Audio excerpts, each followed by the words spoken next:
आप सुन रहे हैं कहानियों का सफर। डरते रहिए, सुनते रहिए। आइए दोस्तों, आप लोगों का स्वागत है एक और नए एपिसोड में। कभी कभी जिंदगी हमें वहां ले जाती है जहां सुकून की तलाश होती है, लेकिन हम पहुंच जाते हैं उस जगह जहां सिर्फ डर बसता है। ये कहानी है अमृता की, एक गर्भवती औरत जो अपने पहले बच्चे के जन्म से पहले कुछ दिनों के लिए अपने मायके लौट रही थी, एक पहाड़ी गांव उत्तराखंड के बिनसर। लेकिन रास्ते में मिले एक तंत्र मंत्र से बंधे नींबू ने उसकी किस्मत को मोड़ दिया। उसने उस नींबू को यूं ही उठा लिया, बिना जाने कि उस नींबू के साथ कोई और भी उसके साथ चला आया है। गांव में कदम रखते ही हवाओं ने करवट बदली, मंदिरों की घंटियां अपने आप बजने लगीं और अमृता के गर्भ में एक ऐसी हलचल शुरू हुई जो किसी बच्चे की नहीं थी। पुरानी मान्यताएं कहती हैं, जब किसी आत्मा को दोबारा जन्म लेना होता है, वो किसी गर्भ की तलाश करती है, और इस बार वो गर्भ अमृता का था। ये कहानी एक मां की नहीं, एक ऐसे डर की है जो उसके साथ हर रात बड़ा होता गया। एक ऐसा डर जो अब सांस ले रहा था। साल 2016 की एक ठंडी शाम थी। दिल्ली की भागती दौड़ती जिंदगी के बीच अमृता और राघव की जिंदगी में एक खुशखबरी आई थी। अमृता 7 महीने की गर्भवती थी। शादी के 4 साल बाद ये उनकी पहली संतान थी, लेकिन हाल ही में डॉक्टर ने एक चेतावनी दी थी। अमृता के शरीर में थकावट ज्यादा है, उसे बिल्कुल स्ट्रेस फ्री माहौल चाहिए, वरना डिलीवरी में दिक्कत हो सकती है। राघव ने फैसला किया कि कुछ समय के लिए वे लोग शहर छोड़ देंगे। उसे याद आया, उसका गांव उत्तराखंड के बिनसर में एक पुराना लकड़ी का घर है जो 20 साल से बंद पड़ा है। वहां की शुद्ध हवा, शांत वातावरण और पहाड़ों के बीच की ताजगी अमृता के लिए बिल्कुल सही होगी। दिल्ली से गांव की दूरी लगभग 380 किलोमीटर थी। सफर लंबा था, लेकिन उत्साह भी बहुत था। कार जब आखिरी कच्ची सड़क से होकर जंगलों के बीच घुसी तो सूरज पहाड़ियों के पीछे छिप चुका था। अब सिर्फ साए साए करती हवा और स्याह होती झाड़ियों के साए साथ थे। अमृता ने धीरे से कहा, राघव, ये जगह अजीब सी नहीं लग रही? राघव ने मुस्कुराते हुए उसका हाथ थामा।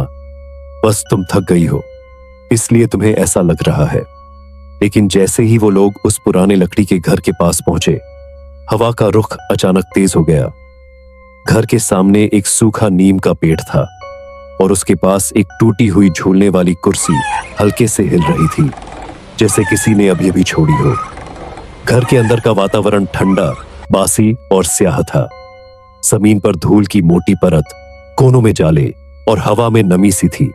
लेकिन उन्होंने सब ठीक किया और अमृता को एक साफ कमरे में सुला दिया। रात के करीब 2 बजे थे।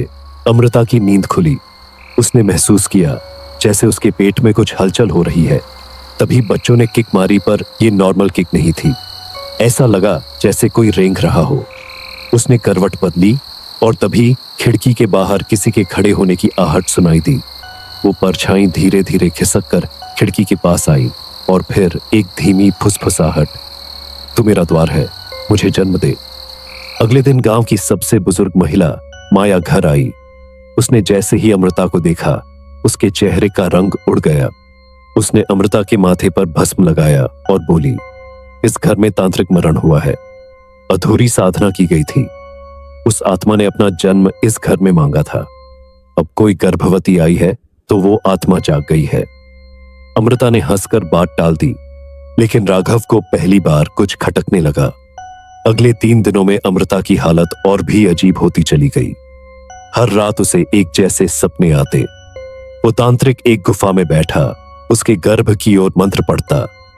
दिन में वो बार बार कहती, मेरे पेट में सिर्फ बच्चा नहीं है, कुछ और भी है जो मुझे बाहर से खींच रहा है। उसके पेट पर कभी कभी अजीब निशान उभर आते थे, गोल आकार में बने जले हुए से चिन्ह। राघव ने उसे नजदीकी कस्बे में ले जाकर अल्ट्रासाउंड कराया। रिपोर्ट देखकर डॉक्टर घबरा गया। बच्चा तो स्वस्थ है, लेकिन हर बार जब मशीन पेट स्कैन करती है, एक शैडो साथ साथ चलती है, जैसे गर्भ में कुछ और भी है, पर न तो वो टिश्यू है, न ही कोई हार्मोनल डिस्टर्बेंस। रात को अमृता अचानक चीखती हुई उठी। उसकी आंखें लाल हो गई थीं और उसकी आवाज बदली हुई थी। मैं अधूरा हूं, तू मुझे पूर्ण करेगी। मेरा नाम भैरव है। अब द्वार खुला है। घर के दरवाजे खुद ब खुद खुल गए और बाहर नीम के पेड़ की छाया लंबी होकर कमरे तक पहुंच गई। राघव ने तुरंत मैया को बुलाया। मैया एक पोटली में राख, लाल धागा और एक तांत्रिक मंत्र वाला लौटा लेकर आई। वो बोली, अब तांत्रिक की पूजा करनी पड़ेगी, वरना बच्चे के जन्म के समय वो आत्मा बच्चे का जन्म ले लेगी। उस रात अमृता को ले जाकर गांव के पुराने मंदिर में पूजा रखी गई। जैसे ही मंत्र शुरू हुए, अमृता कांपने लगी और उसके पेट से अजीब अजीब आवाजें आने लगी। वो चिल्लाई, तू मुझे रोक नहीं सकती, ये गर्भ मेरा है। लेकिन जैसे ही मंत्र चरम पर पहुंचे, अचानक तेज रोशनी हुई और अमृता बेहोश हो गई। सुबह तक प्रसव पीड़ा शुरू हो गई। बिना किसी डॉक्टर के उसी घर में बच्ची का जन्म हुआ।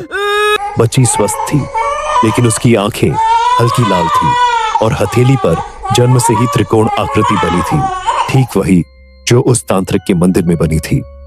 अमृता अब बिल्कुल शांत थी, लेकिन अक्सर जब वो बच्ची को दूध पिलाती, उसकी आंखें यूं चमकती जैसे कोई और उसके अंदर झांक रहा हो। कहते हैं वो बच्ची आज भी जिंदा है, शरीर से सामान्य, लेकिन जब रात को वो नींद में मुस्कुराती है तो कहीं दूर नीम के पेड़ के नीचे कोई झूला हिलने लगता है। बिनसर गांव से लौटने के 6 महीने बाद राघव और अमृता दिल्ली लौट आए थे। बच्ची का नाम रखा गया आर्या। बच्ची बाहर से बिल्कुल सामान्य लगती थी, हंसती खेलती और जल्दी ही हर चेहरे को पहचानने लगी थी। लेकिन एक बात अजीब थी, वो रात के 2:30 पर हमेशा जाग जाती थी और सीधे छत की ओर देखकर मुस्कुराती थी, बिना पलक झपकाए। अमृता को अक्सर ऐसा लगता कि आर्या उसे घूर रही है, जैसे जानती हो कि वह कौन है। और अब अमृता के सपने पहले से भी ज्यादा डरावने हो चुके थे। उन्हें दिखता एक सूना मंदिर, जलता दिया और वही तांत्रिक, तेरी देह अब खाली है, अगला द्वार मैं चुन चुका हूं। अमृता अब शांत नहीं थी। कभी कभी वो बड़बड़ाने लगती, वो मेरी बेटी नहीं है, वो कुछ और है, उसकी आंखों में आग है। एक दिन उसने आर्या को दूध पिलाने से मना कर दिया। वो मेरा दूध नहीं पीती, वो मेरी आत्मा पी रही है। राघव को यह सब भ्रम लगने लगा। लेकिन फिर एक रात उसने देखा कि आर्या अपने आप पालने से उठकर बैठी है और कमरे में रखी गुड़िया की आंखों को फाड़ रही है। और अगली सुबह अमृता की हथेली पर वही त्रिकोण चिन्ह उभर आया था जो कभी उसके पेट पर था। राघव ने फिर माया को कॉल किया। माया ने फोन पर ही कहा, तांत्रिक ने सिर्फ जन्म नहीं मांगा था, उसने पुनः आने का रास्ता मांगा था। वो अब बच्ची के अंदर है, लेकिन वो बाहर आना चाहता है। अगले महीने की अमावस्या को उसका द्वार खुलेगा। माया ने एक उपाय बताया, उस बच्ची को एक रात के लिए उसी नीम के पेड़ के नीचे ले जाओ जहां वो आत्मा पहली बार जागी थी। अगर वो रोई तो आत्मा बाहर आ जाएगी, अगर वो मुस्कुराई तो आत्मा उसके अंदर ही रह जाएगी। अमावस्या की रात राघव, अमृता और आर्या तीनों फिर से उस पुराने पहाड़ी घर में पहुंचे। चारों तरफ सिर्फ हवा की सरसराहट और झींगुरों की आवाज थी। रात के ठीक 12 बजे उन्होंने आर्या को नीम के पेड़ के नीचे कपड़े में लपेट कर रख दिया और खुद कमरे की खिड़की से छुपकर देख रहे थे। रात के लगभग 2:30 रहे थे तभी आर्या की आंखें धीरे धीरे खुलीं। उसने आसमान की ओर देखा और फिर मुस्कुरा दी, लेकिन उसकी वो मुस्कान कोई साधारण नहीं थी। उसकी आंखें पूरी लाल हो चुकी थीं और उसकी मुट्ठी अपने आप बंद हो गई। उसकी हथेली पर त्रिकोण अब और साफ दिखाई दे रहा था और बीच में बना था एक आंख जैसा निशान। अगले दिन माया खुद आई। उसने देखा और बोला, अब इसे इंसान मत समझो, ये आर्या नहीं है, ये भैरव है जो जन्म से नहीं आत्मा से आया है।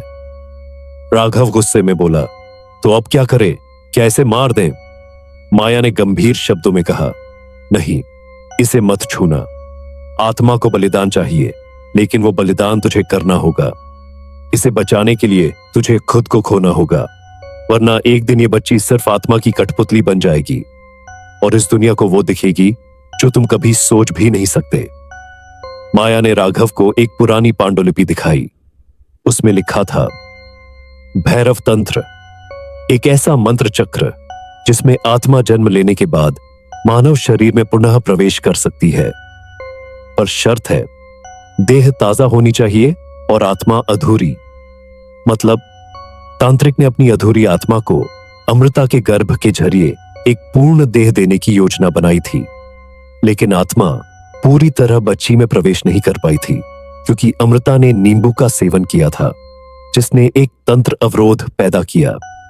अब आत्मा अधूरी थी और वो राघव की आत्मा को लेना चाहती थी ताकि खुद को पूरा कर सके। माया ने कहा, अगर तू सच में अपनी बेटी को बचाना चाहता है तो आत्मा को अपने अंदर बुला और उसे वहीं बंद कर दे जहां से वो जागी थी। राघव कुछ पल चुप रहा, फिर उसने कहा, मैं तैयार हूं।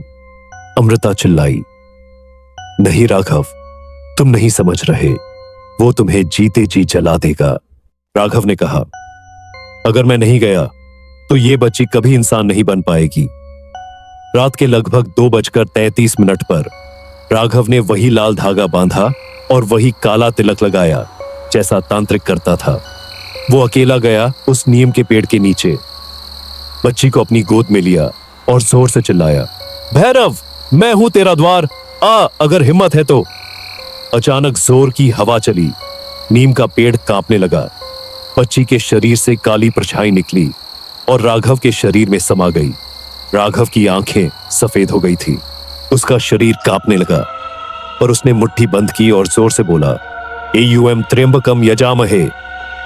उसने पहले से अपने गले में बंधा रुद्राक्ष मुंह में रख लिया, जो तांत्रिक आत्माओं को रोकता है। आत्मा फंस चुकी थी, राघव की देह कांप रही थी और फिर एक जोर की चीख सुनाई दी, नहीं, और सब कुछ शांत हो गया। अमृता भागते हुए नीम के पेड़ के पास पहुंची। राघव जमीन पर गिरा हुआ था, लेकिन उसके चेहरे पर शांति थी। उसकी आंखें बंद थीं, पर हथेली पर वही त्रिकोण चिन्ह अब धुंधला हो गया था। राघव ने अपनी आत्मा देकर बच्ची को बचा लिया था। बच्ची अब पूरी तरह इंसान थी, मासूम, शांत और नॉर्मल। 10 साल बाद आर्या अब बड़ी हो गई थी, स्कूल जाती थी, पढ़ाई करती थी। एक दिन उसने अमृता से पूछा, मम्मा, मुझे सपनों में कोई बुलाता है?